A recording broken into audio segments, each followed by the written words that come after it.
Good morning, everybody.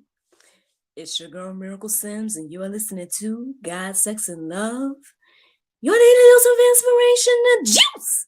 It is July the 2nd, 2022, and today the topic is blasphemy. Happy Saturday, everybody. Happy Saturday. I hope that you all had a great day yesterday. Mine was just fine. Thank you all for tuning in to last night's episode of God, Sex, and Love, the talk show, a chat with Mr. Tyler Foley. I hope that you all enjoyed the conversation. If you all missed it, don't worry, because it should be our featured video the rest of this week. Just go to godsexandlove.com and you can check it out there.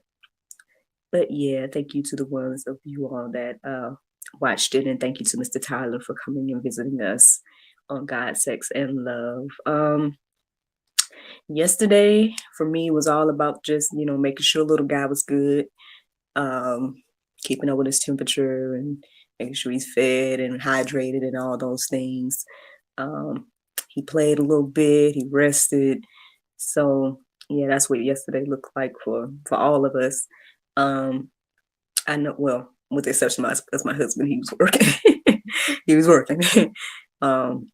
And then he had a meeting afterwards, so that's what he had going on. But at some point, I decided to just go to Prime and say, oh, let me watch some movies. So I ended up watching that. I ended up watching a couple of movies, but the first one I watched was Marry Me, that movie with Jennifer Lopez and whatnot. I think it came out earlier this year. And that's why I was surprised to kind of see it on there, because I was like, oh, I thought this just came out. It's on there. Check it out, X, Y, and Z. But I wasn't too far in before I got shocked. I was shocked, y'all. And maybe everybody else knew this because y'all stay up with mainstream media and all that. I don't too much do that, so I was shocked when I heard and saw the song "Church." Have y'all seen that? I don't even know if I want to tell you to see it if you haven't seen it, but just know that the performance in the movie and the song itself was very, very blasphemous. I said, my goodness. There was just so many symbols that was just used in this derogatory way. The song was talking about everything from baptism to feeling the spirit, all these different things, but talking about it as if, sexual or a man or anything like that. And I just was like, my goodness. And then the performance on top of the song, it just, the costumes, like the whole scene, like I almost turned the movie off. I did. Like I gave it a chance. I went ahead and gave it a chance. And I mean, I would say outside of that, I mean, the rest of the movie was kind of cute, in that cheesy girl flick type of what they call like a chick flick type of movie way.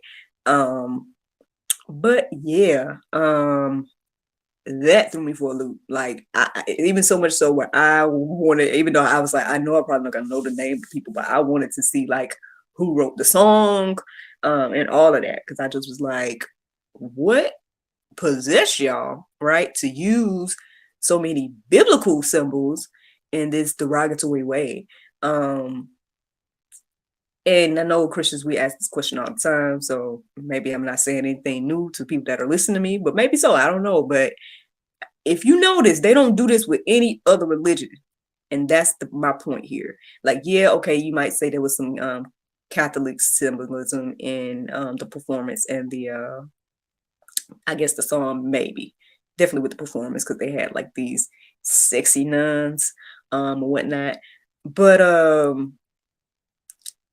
yeah, you don't see them coming for any other religion like this. And it just, I guess it just had me questioning here, like, what is, and not just what is wrong with us, but like, why are we so lax when it comes to this? Like,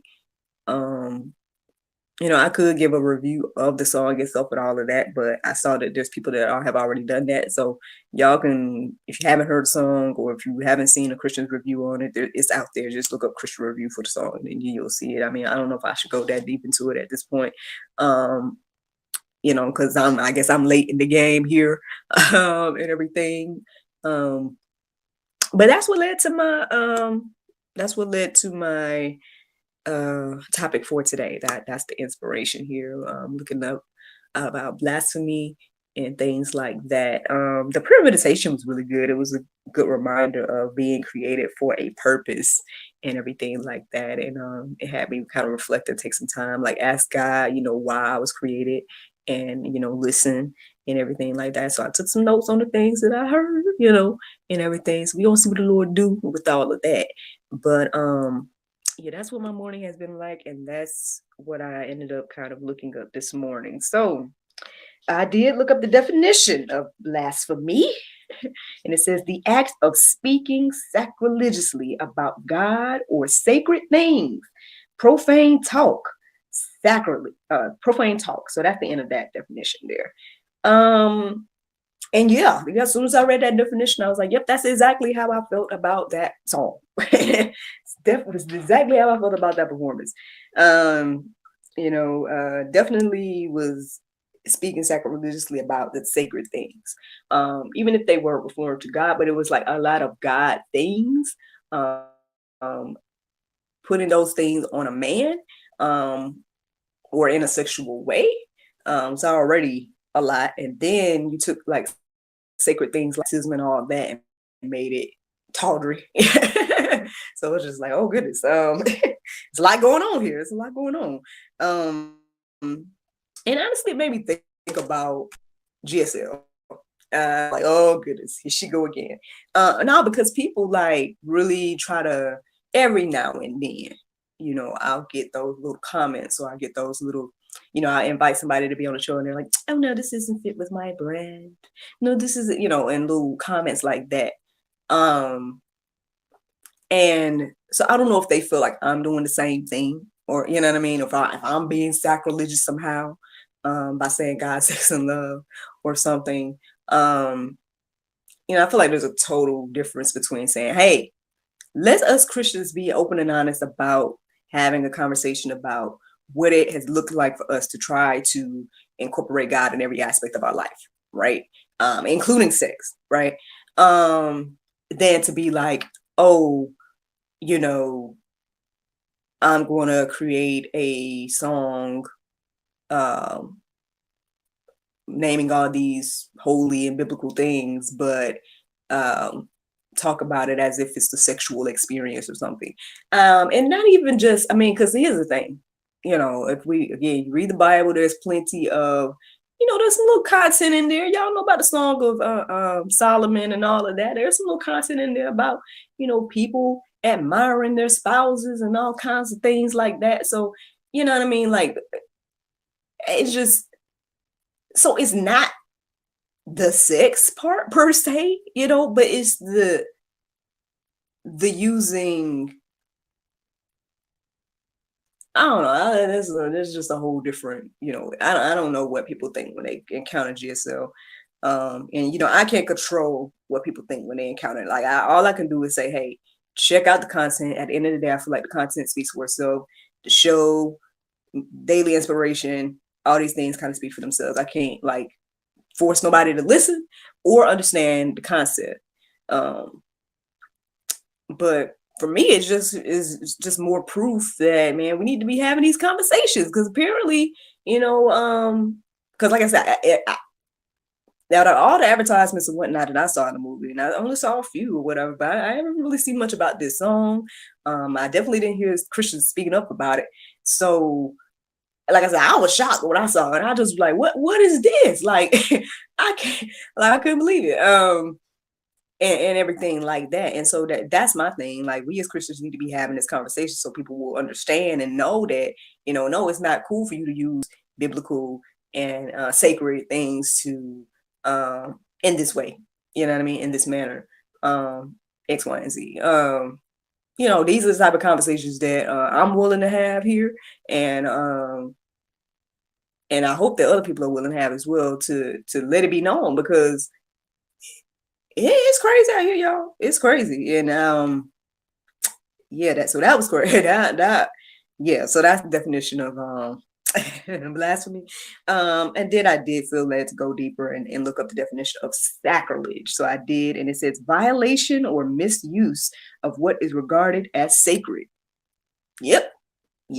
Again, summed up that song to a T.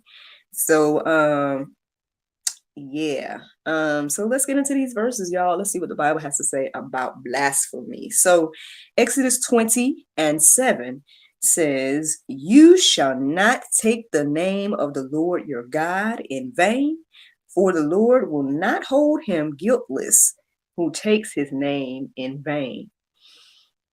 And I know that's deep, y'all. I know that's deep. Like for the longest time, I think I told y'all yesterday that because I only see God as Jesus and Jesus is God. Um, so when I say God, I mean Jesus.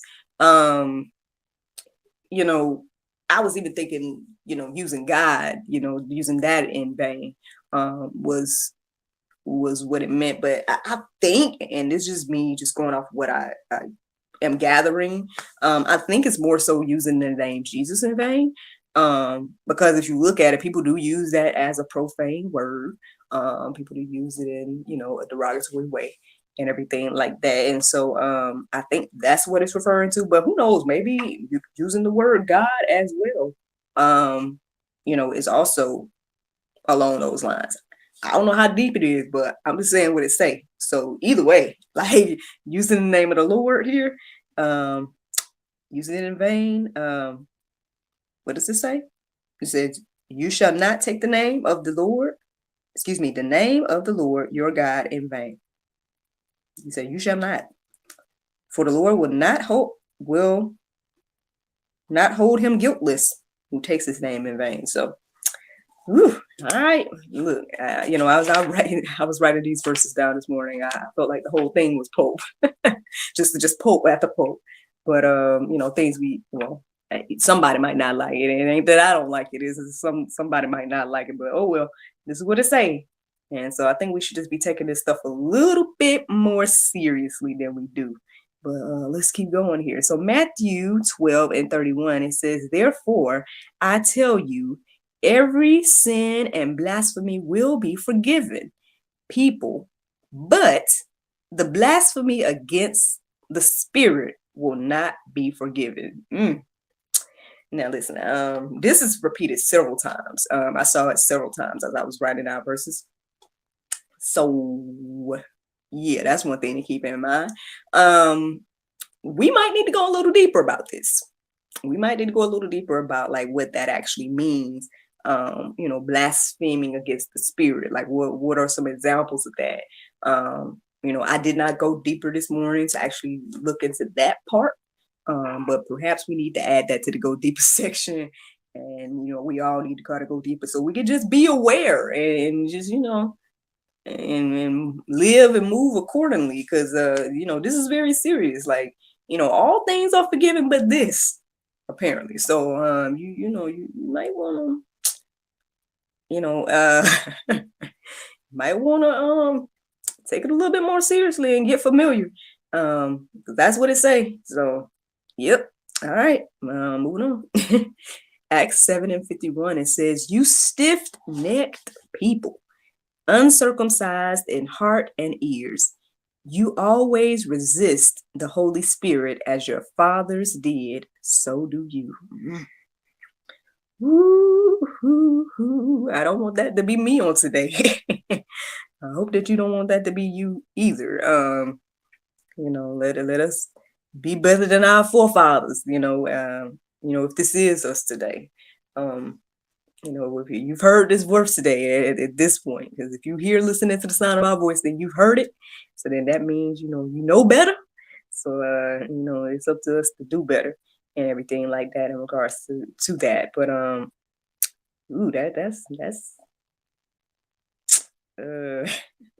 how they say, not tough words, but like, something like that. Those are some strong words. Yeah, some strong words there.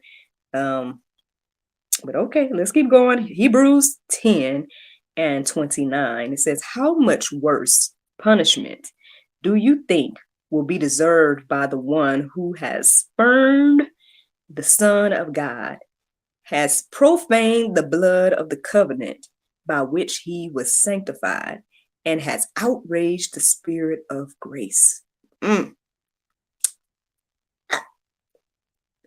That's a good question. That's a good question. I know they say that after you come to the knowledge of Christ, and if you keep on sinning, there's no more sacrifices for sin. That's the Bible, that's the book, as they say. And then it says this here, how much worse punishment do you think will be deserved? Now I know we don't like punishment, right? We don't want punishment unless it has something to do with somebody else getting some punishment for whatever their deeds were. Then we all for that. But if it's us, we don't want that. We want the grace and the mercy. But what if it say here, we have outraged the Spirit of grace? Well, I hope that we don't find out. I hope that we just live in gratitude and grateful for the grace and mercy. That's it, y'all. That's the juice right there. That's the juice. Just a little bit of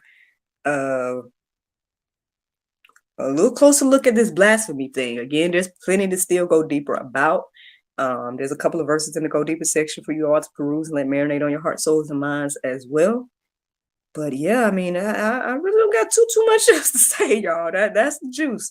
That's what I ended up studying this morning. And like I said, at the end of the day, I just feel like we just got to take it a little bit more seriously. Like it seems to be like one of those real, not saying life or death situations, but like I said, some strong words and strong commandments there, So I don't think God is playing about this. So, gives us all the grace and mercy. But that last verse, I mean, we should definitely be reflecting on that. But anyway, the Bible verse of today is Psalm 59 and 16. It says, but I will sing of thy power. Yea, I will sing aloud of thy mercy in the morning, for thou hast been the face and refuge in the day of my trouble. Friends, well, first, just in case that word wasn't right, y'all can confirm that. I'm not sure about the base. Yeah, I'm not sure about that word, but outside of that, yeah, I hope that you all enjoyed this juice this morning, and I thank you all so much for listening. I hope and pray that anybody listening to the sound of my voice today, y'all take this a little bit more seriously, go deeper, read these verses, reflect on them, let God lead you and guide you in that. And then, yep, that's all I got to say about that, friends. I look forward to talking to you all on Monday, if the Lord's will. Bye-bye. And there you go, Facebook, YouTube, Rumble, anybody listening to the sound of my voice. I hope that you all are encouraged and inspired. This is one of those heavy topics. Like I said, it could have been a whole juice full of pulp, just back-to-back verses and things that, you may not fully understand or like. But if you don't have an understanding, then you know where to get the understanding. Go to God for the understanding. And a lot of this is very clear. It ain't too much to, the only thing I think like going deeper about to really get a deeper understanding would probably be what I was saying earlier when it says blasphemy against the Spirit. Like, how are we out here blaspheming against the Spirit? I hope and pray that I haven't done that.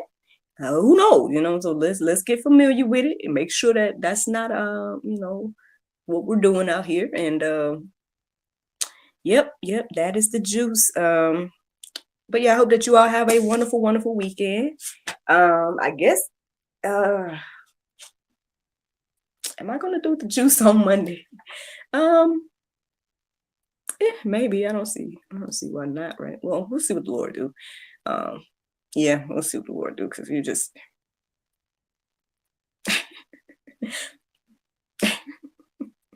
yeah, we'll see what the Lord do. But yeah, if not, then of course we'll let you all know. But if I don't talk to y'all before, then I hope that you all have a wonderful Independence weekend, 4th of July. And yeah, man. Till next time, y'all have a great day. Bye-bye.